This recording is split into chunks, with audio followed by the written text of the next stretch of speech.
आदित्य और रतन सूरज नगर के सुंदर गांव में रहा करते थे।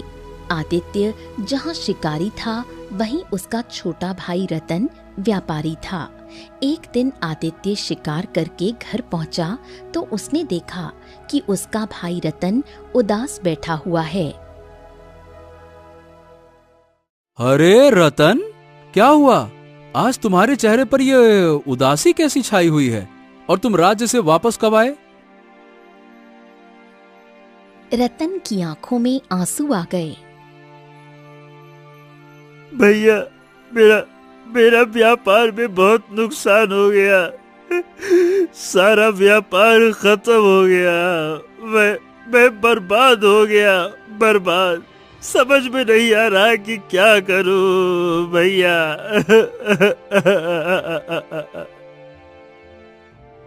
तभी आदित्य की पत्नी राधा आ गई। मैं आपका काफी देर से इंतजार कर रही थी। रतन जब से घर आया है तब से उदास बैठा हुआ है। मैंने उसे बहुत समझाया कि व्यापार में उतार चढ़ाव तो लगा रहता है, पर उसकी उदासी कम नहीं हो रही। अरे बस बस बस बस बस मेरे भाई, व्यापार में लाभ भी होता है और हानि भी। कोई बात नहीं ना, होता रहता है। आराम से आराम से। पर भैया, अब मैं करूंगा क्या? आदित्य गहरी सोच में डूब गया। इस बारे में हम बाद में सोचेंगे। अच्छा, एक काम करते हैं, कल मैं जंगल में शिकार करने जाऊंगा, तुम भी मेरे साथ आओ। अगर कोई अच्छा शिकार फंसता है तो मैं उसे बेच दूंगा और तुम उससे नया व्यापार शुरू कर लेना। क्या कहते हो? रतन की उदासी कुछ हद तक दूर हो गई।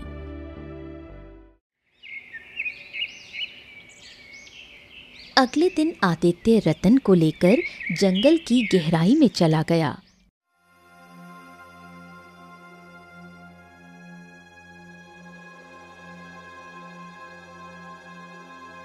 रतन जंगल के घने वृक्षों और विचित्र सन्नाटे को देखकर आश्चर्यचकित था। ए भैया, इस जंगल में तो क्या खतरनाक बड़े बड़े वृक्ष हैं और आसपास कितना अजीब सा सन्नाटा है ना? छोटे, जब जंगल में सन्नाटा होता है तो समझ लो कि आसपास शेर मौजूद है। क्या है कि शेर को देखकर छोटे छोटे जंगल के प्राणी डर के कारण झाड़ियों में छिप जाते हैं। बस हमें भी चौकन्ना रहना होगा, है ना? इतना कहते हुए आदित्य ने जाल फेंक दिया और रतन के साथ एक पेड़ के नीचे छिप गया।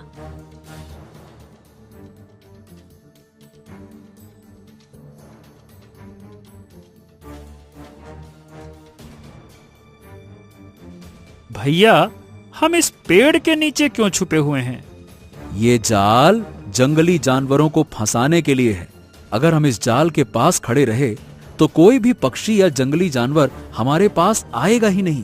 अब हमें शिकार के फंसने का इंतजार करना होगा। अब बस तुम मजा देखो।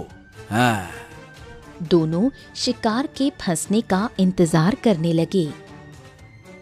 कुछ देर बाद एक बेहद सुंदर पक्षी सोने की किरणों सा जगमगा रहा था।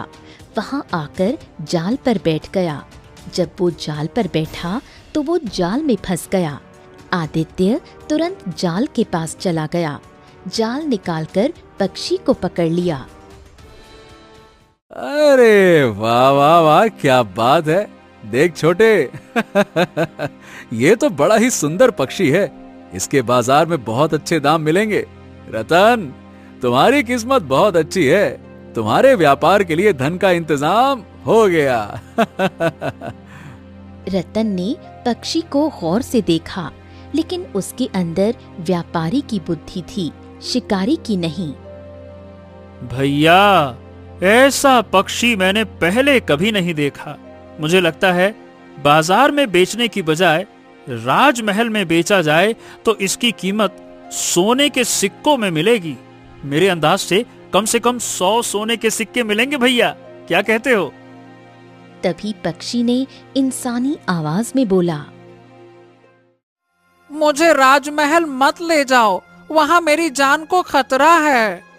पक्षी की इंसानी आवाज सुनकर आदित्य थोड़ा डर गया, पर रतन खुश हो गया। आहा भैया, ये तो हमारे जाल में एक जादुई पक्षी फंस गया। ये तो बोलता भी है ये राजमहल में मनोरंजन कर सकता है। ये तो बिल्कुल मनुष्य जैसे बोलता है। पर तुम ये क्यों कह रहे हो कि राजमहल में तुम्हारी जान को खतरा है? पक्षी कुछ देर चुप रहा और बोला, मैं ये नहीं बता सकता, मुझे छोड़ दो, मुझे जाने दो। रतन क्रोधित हो गया। अरे ऐसे कैसे जाने दूं? सुनो, अगर तुम मुझे राजमहल में बेचोगे तो वहां से अधिकतम तुम्हें 10,000 सोने के सिक्के मिलेंगे, पर मैं तुम्हें और भी दे सकता हूँ। मैं एक ऐसी गुफा जानता हूँ जहाँ सोने का भंडार है, तुम मुझे वहीं पे ले चलो, मैं तुम्हें 10,000 सोने के सिक्के दिलवा दूंगा। हाँ। ये सुनकर आदित्य चौंक गया। भैया, पहले इसे घर ले चलते हैं, फिर निर्णय लेते हैं कि हमें इसकी बात पर भरोसा करना चाहिए या फिर नहीं। हाँ ठीक है, चलो। और दोनों भाई उसे लेकर अपने घर लौट आए।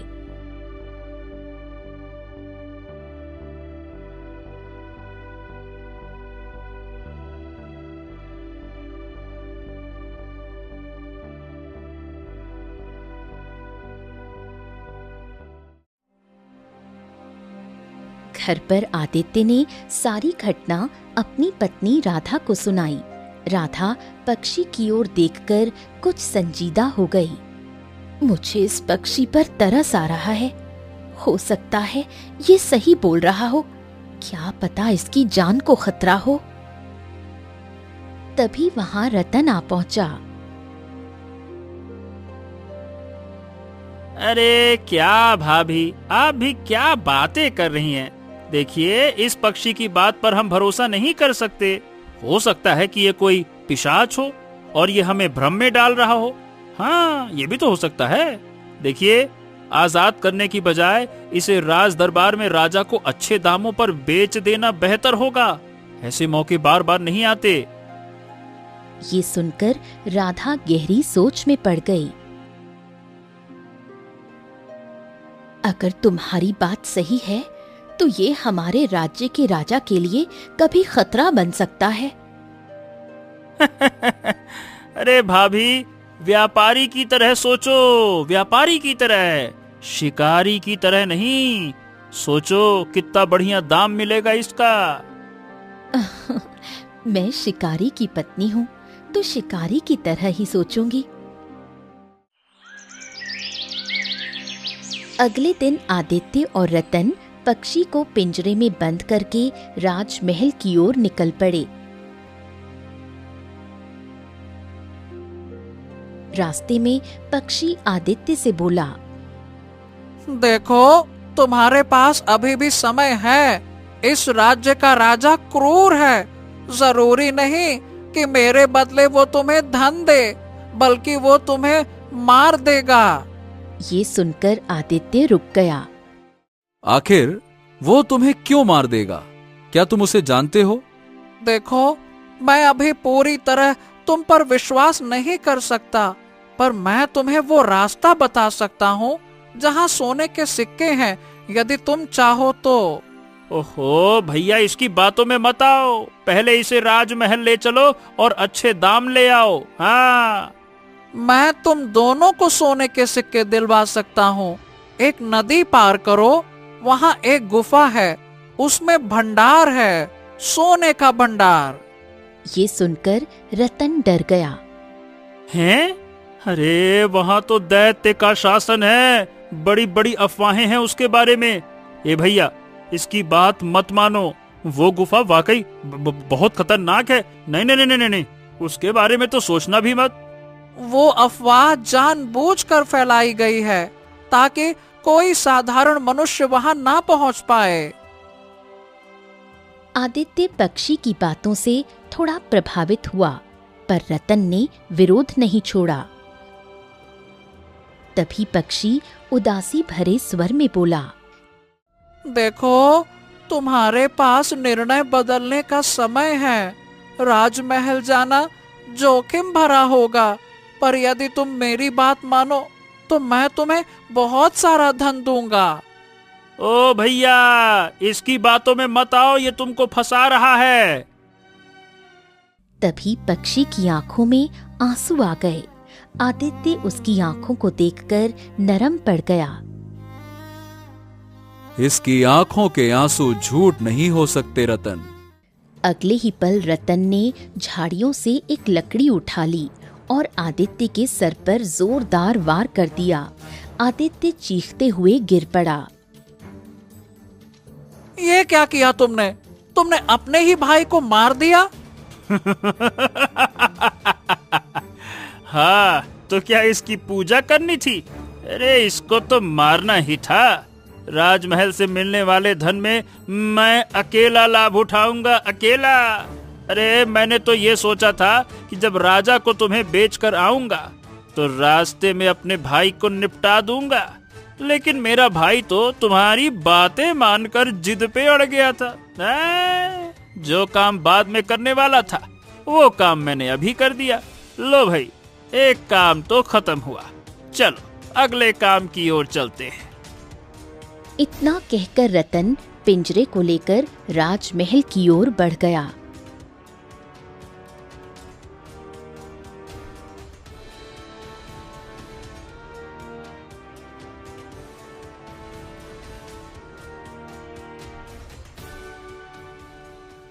कुछ देर बाद रतन राज दरबार में खड़ा था। सिंहासन पर राजा सूरज बैठा था। महाराज की जय हो, जय हो महाराज। ये देखिए, मैं आपके लिए एक ऐसी भेंट लेकर आया हूँ जिसे देखकर आप प्रसन्न हो जाएंगे। हाँ, तुम्हारा नाम क्या है? मेरा नाम रतन है महाराज, और मैं हूँ एक व्यापारी, और आपके लिए लाया हूँ एक बेहतरीन तोहफा। हाँ, तो दिखाओ, क्या भेंट लेकर आए हो, दिखाओ। रतन ने पिंजरा सामने रख दिया। आहा, ये देखिए महाराज, एक विचित्र पक्षी जो मनुष्य की तरह बोलता है। पक्षी को देखते ही राजा सूरज की आंखें खून से भर उठीं। वो चौंक कर खड़ा हो गया। सैनिकों, इस रतन को तुरंत बंदी बना लो, अभी। सैनिकों ने आदेश का पालन किया और रतन को पकड़ लिया। महाराज, ये आप क्या कर रहे हैं? कुछ गलती हो गई क्या?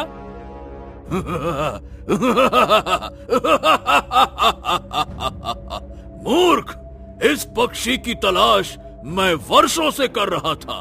तूने मेरा काम आसान कर दिया, पर मैं तुझे जीवित नहीं छोड़ सकता, क्योंकि ये पक्षी बोलता है और इसने तुझे जरूर मेरा रहस्य बताया होगा, और जो भी मेरा रहस्य जानता है वो जीवित नहीं बचता। ये सुनकर रतन डर से कांप उठा।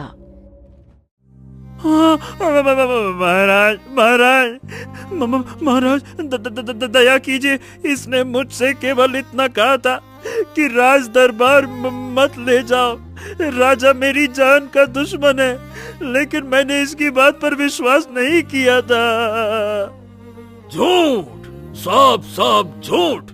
इसने तुझे और भी बहुत कुछ बताया होगा। राजा सूरज ने तलवार निकाल ली और पक्षी की ओर घूरते हुए बोला, हाँ, आखिरकार तू मेरे हाथ आ ही गया। उधर आदित्य को होश आ गया।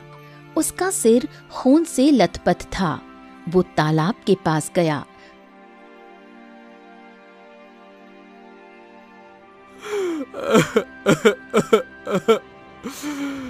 मेरे अपने छोटे भाई ने मुझ पर हमला किया। मुझे तो विश्वास नहीं हो रहा। मैंने तो उसे बेटे की तरह पाला था। आदित्य देर तक रोता रहा। अचानक उसे पक्षी की याद आई। जरूर रतन उस पक्षी को राज दरबार ले गया होगा। मुझे उसे बचाना होगा। हाँ। वो खड़ा हुआ, पर उसके मन में एक और विचार आया। राज दरबार जाने से पहले मुझे उस गुफा तक जाना चाहिए। देखता हूं कि पक्षी ने जो कहा था वो सच है या झूठ।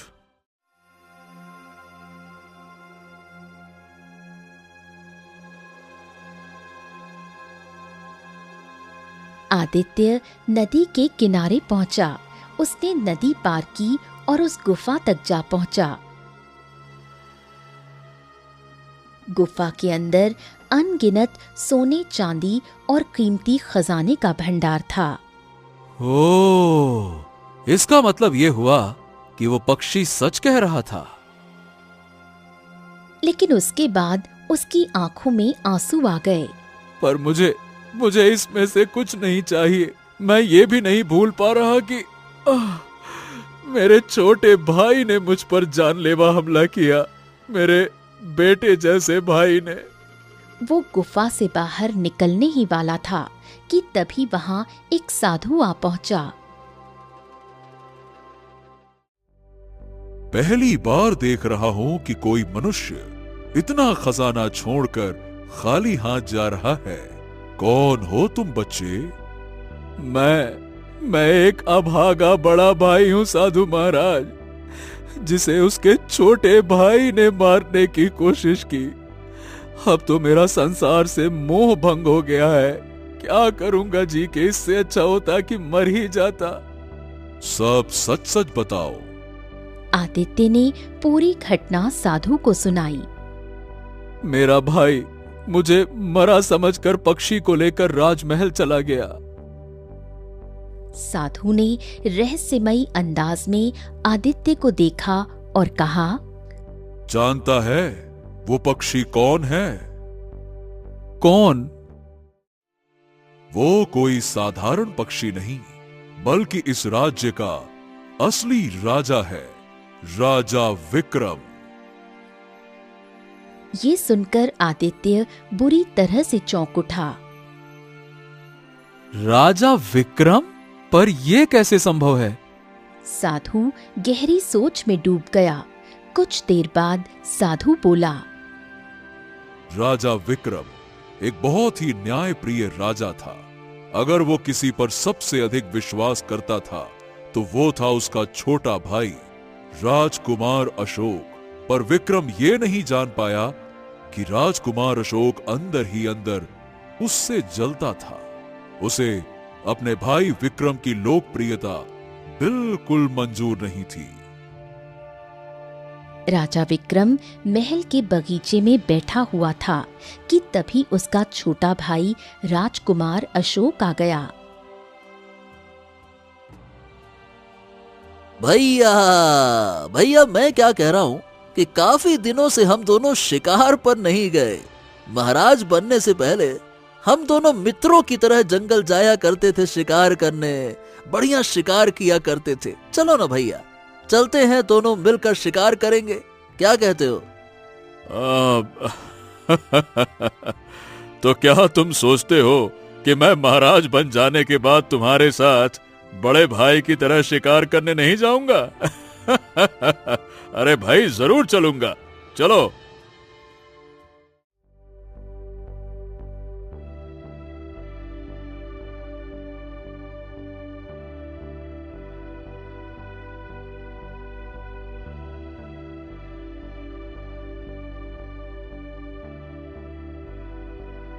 कुछ देर बाद विक्रम और अशोक घने जंगल में खड़े थे। आहा, अच्छा भैया, मैं क्या कह रहा हूँ कि जंगल में तो कोई शिकार मिल नहीं रहा। लगता है कि आज तो मेरी किस्मत ही खराब है। अरे भाई, चिंता मत करो, थोड़ा धैर्य रखो। धैर्य का फल अच्छा होता है। अशोक कुछ देर चुप रहा और फिर अचानक बोल उठा, भैया, मैंने सुना है कि हमारे राजकोष का आधा खजाना गायब हो गया है। कहा जा रहा है कि तुमने वो खजाना कहीं छुपा कर रख दिया है। अब हाँ, बात यह है कि कुछ दिनों से राजकोष से चोरी हो रही थी, इसीलिए मैंने महल में केवल थोड़ी रकम छोड़ी है। बाकी के खजाने को मैंने छुपा दिया। वो खजाना प्रजा की भलाई के लिए है। अशोक की आंखें अचानक चमक उठीं और उसने अंदर ही अंदर मंत्र पाठ शुरू कर दिया। कुछ ही पल में उसने एक अभिशप्त मंत्र पढ़कर फूंका। अगले ही पल राजा विक्रम एक विचित्र पक्षी में परिवर्तित हो गया।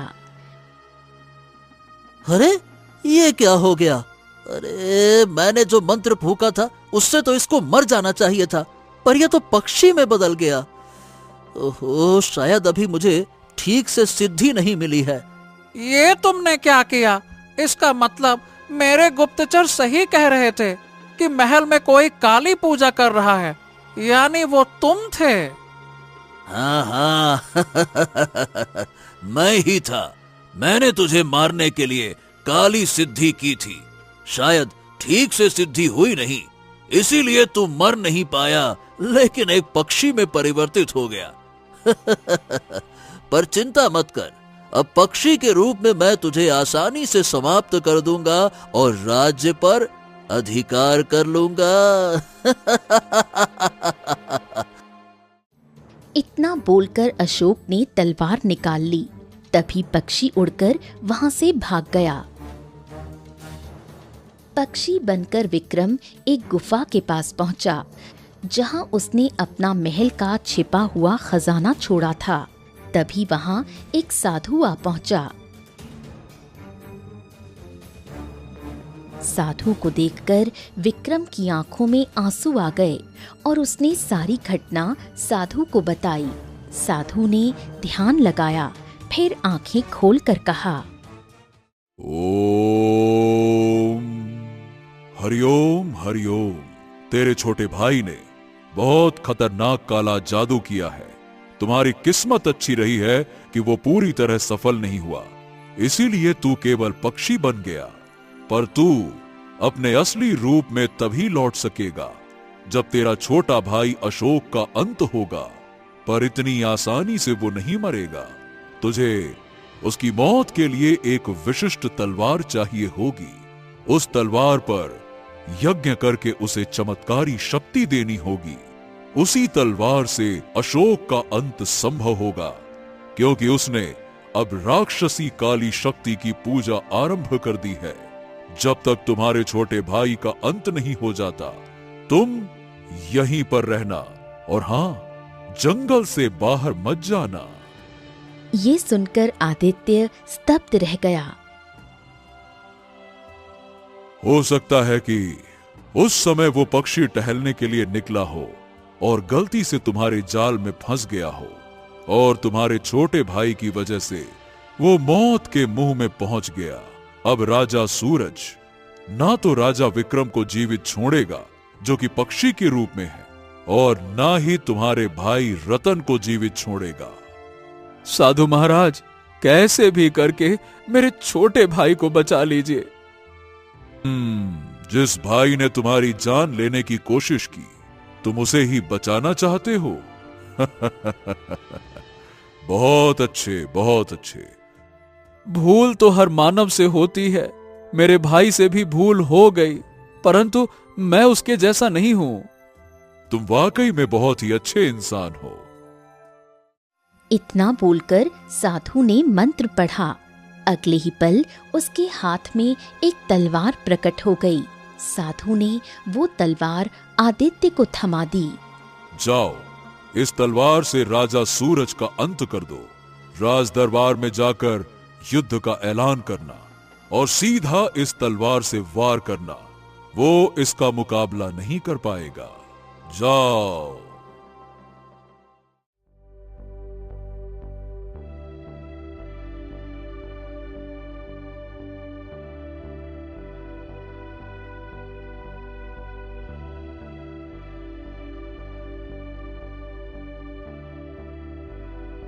आदित्य तलवार लेकर राज दरबार पहुंचा। उसका छोटा भाई रतन बंदी बना हुआ था और राजा सूरज के हाथ में तलवार थी। हे, कौन है तू? मैं कौन हूँ ये छोड़ो। मैं तुम्हें सीधे सीधे युद्ध के लिए ललकारता हूँ। इतना कहकर राजा सूरज क्रोध में आदित्य की ओर तलवार लेकर आ गया। आदित्य ने तुरंत वार कर दिया। जैसे ही तलवार राजा सूरज के शरीर पर पड़ी, वो चीखते हुए गिर पड़ा।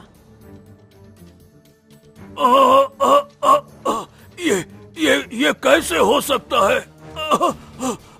राक्षस ने तो वचन दिया था कि संसार की कोई भी तलवार मेरा अंत नहीं कर सकती। अचानक काला धुआं फैला और राक्षस प्रकट हो गया। तुझ पर साधारण तलवार से नहीं, बल्कि यज्ञ से अभिमंत्रित तलवार से वार किया गया है। अगर इस तलवार से मुझ पर भी वार किया जाए तो मेरा भी अंत हो सकता है। तो फिर तेरी क्या औकात है? इतना कहकर राक्षस गायब हो गया। अगले ही पल जोरदार धमाका हुआ और पिंजरे से पक्षी गायब होकर रंग बिरंगी किरणों में बदल गया। सामने राजा विक्रम प्रकट हो गए। अरे ये क्या महाराज, आप? हमें तो आपके छोटे भाई सूरज ने बताया था कि जंगल में शिकार के दौरान आप जंगली जानवरों के हाथों मारे गए। झूठ बोल रहा था वो। राजा विक्रम की आंखों में आंसू आ गए।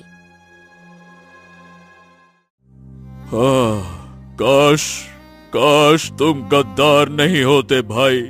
काश तुम हमें समझते। हम तुम्हें हमेशा अपने बेटे की तरह मानते थे। अरे हम तो तुम्हारे बड़े भाई की तरह, तुम्हारे मित्र की तरह उस दिन तुम्हारे साथ शिकार खेलने गए थे। रतन फूट फूट कर रोने लगा। भैया भैया भैया आप जीवित हैं, मुझे अच्छा लगा।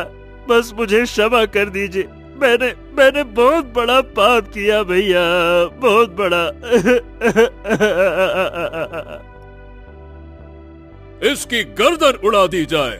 सैनिकों, ये वही है जिसने मेरे सामने ही बेचारे आदित्य पर जानलेवा हमला किया था। महाराज, मेरे छोटे भाई को क्षमा कर दीजिए। जो भी हुआ अनजाने में हुआ। मुझे माफ कर दो भैया। मैंने व्यापार में सारा धन वैश्याओं में लुटा दिया था, और जब मैंने इस पक्षी को देखा तो मेरे मन में लालच आ गया। मैंने सोचा कि इस पक्षी को राज दरबार में पेश कर दूंगा तो मुझे सारा धन मिल जाएगा। इसी लालच में मैंने आप पर हमला कर दिया। बस छोटे, बस। सुबह का भूला अगर शाम को घर लौट आए ना, तो भाई उसको भूला नहीं कहते। कोई बात नहीं। मैं ये बात तुम्हारी भाभी को कभी नहीं बताऊंगा, लेकिन तुम वचन दो कि आगे से कोई ऐसा गलत काम नहीं करोगे। हाँ भैया, वचन देता हूँ, कभी नहीं करूंगा, कसम से नहीं करूंगा। हाँ। राजा विक्रम ने आदित्य को ढेर सारा धन दिया और आदित्य रतन को लेकर घर लौट आया।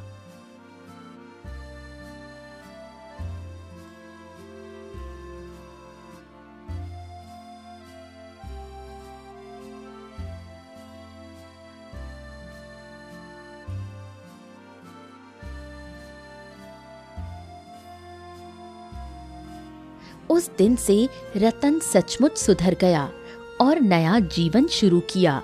इस तरह एक विचित्र पक्षी के कारण छिपे हुए रहस्य सामने आए और लालच में डूबा रतन सुधर गया।